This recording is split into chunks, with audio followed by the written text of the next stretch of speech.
Ce même 13 juillet, jeudi soir à 21h, Sainte Thérèse de l'Enfant Jésus dit « Oui, c'est bien moi qui viens passer cette heure d'agonie avec toi, et cela en nous rappelant Jésus dont le visage s'altère sous la sueur de sang et commence à prendre cette expression douloureuse qui est celle qui nous rend folles d'amour et de compassion, nous, ces petites victimes et épouses.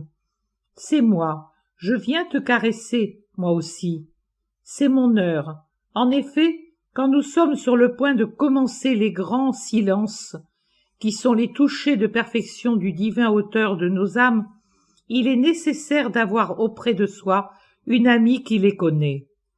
N'aie pas peur, notre Jésus est mort, de soif aussi. Oh, soif divine! Cependant, alors qu'il ne pouvait presque plus parler tant il avait la gorge sèche, il a prononcé les mots qui sauvent. Il a dit la prière qui sauve. Père, pardonne-leur. Aujourd'hui tu seras avec moi. Entre tes mains, je remets mon esprit.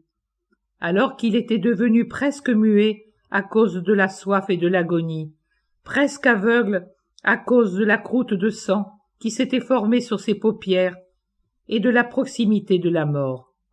Il a su dire les prières qui sauvent, voir encore la volonté du Père et l'adorer. Il ne faut pas faire grand-chose lorsque l'immolation s'approche, petite sœur. Il suffit de savoir rester fidèle, de voir Dieu au-delà de la souffrance qui nous couvre le cœur de plaies et de dire à Dieu qu'on l'aime encore et toujours. N'aie pas peur, Dieu est content de toi. Il m'envoie te le dire. Crois-tu ne pas être une petite fille en enfance spirituelle? Tu l'es, car tu fais tout avec simplicité, même tes imperfections. En outre, tu ne cherches pas à recourir à l'astuce des adultes pour les déguiser, les revêtir d'un faux voile de justice. Tu es petite sur la voie que je t'ai enseignée, car les petits plaisent à Jésus, et il a dit que le royaume des cieux leur appartient. Et tu es victime, adulte par conséquent, car l'âme qui choisit de son plein gré d'être immolée, même s'il s'agit d'une enfant, est spirituellement adulte. Tu te demandais hier ce qu'est le double amour que j'ai demandé pour moi-même. Pour toi, petite sœur, il consiste en ceci, d'une part, être une enfant et aimer Jésus avec la simplicité d'un bébé, d'autre part, être victime et l'aimer avec l'héroïsme d'un martyr. Être avec lui dans son pauvre berceau de paille, avec lui sur la croix rugueuse, être toujours avec lui pour ne jamais le laisser seul, pour le faire sourire, pour boire ses larmes et mourir avec lui. Comme il t'aime, il t'a donné ces deux lits, les plus saints, le berceau sur lequel la mère veille et la croix sur laquelle le ciel tout entier s'incline. Ce sont les lieux où son amour t'appelle pour un divin rendez-vous d'amour. C'est de là que tu prendras ton envol pour le ciel. Repose-toi maintenant, petite sœur, je reste ici à prier avec toi.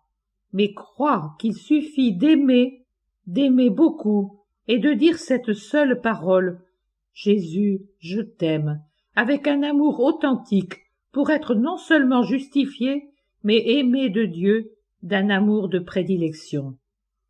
Heureux ceux qui savent répéter à chaque battement de cœur « Je t'aime ». Ils expireront avec cette profession d'amour en tête, dans le cœur et sur les lèvres. Cela leur ouvrira le paradis, car Dieu aime ceux qui l'aiment et se donnent à eux. J'étais incertaine lorsque j'ai senti ces nouvelles caresses d'une main délicate, mais plus longue que celle de Marie. Je ne sais pas d'ailleurs si elle était plus longue, mais en tout cas différente tant de forme que de poids, et même dans la façon de caresser. Je ne voyais que la main, dont le dos était presque entièrement couvert d'une large manche marron.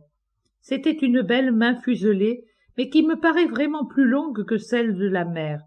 Je la sentais m'effleurer la tête de temps en temps. J'en étais heureuse. Ma souffrance physique, qui était extrêmement forte, s'en trouvait consolée. Toutefois, Je n'osais pas me dire « c'est la petite Sainte Thérèse ». Je m'étais déjà trompée hier matin, mais lorsqu'il ne s'est plus agi de caresses seulement et que j'ai pu aussi voir sa main, je n'ai plus eu aucun doute. Cependant, je n'ai rien vu d'autre, ses mains et sa voix très belle et douce, ainsi qu'une grande paix, une sécurité, un chaud sentiment d'amitié. Je ne sais pas bien l'expliquer. En outre, ces mots m'ont rendue encore plus heureuse. Je vais bien mal depuis hier après-midi au niveau du cœur. Alors que, hier matin, après la venue de la mère, j'étais si soulagée, même physiquement, que j'ai même chanté une chanson d'amour à Jésus dont j'ai composé les paroles comme la musique. Mais qu'importe, je suis toute heureuse d'avoir eu la visite de ma petite sainte préférée, si heureuse que la douleur physique me semble ne plus compter.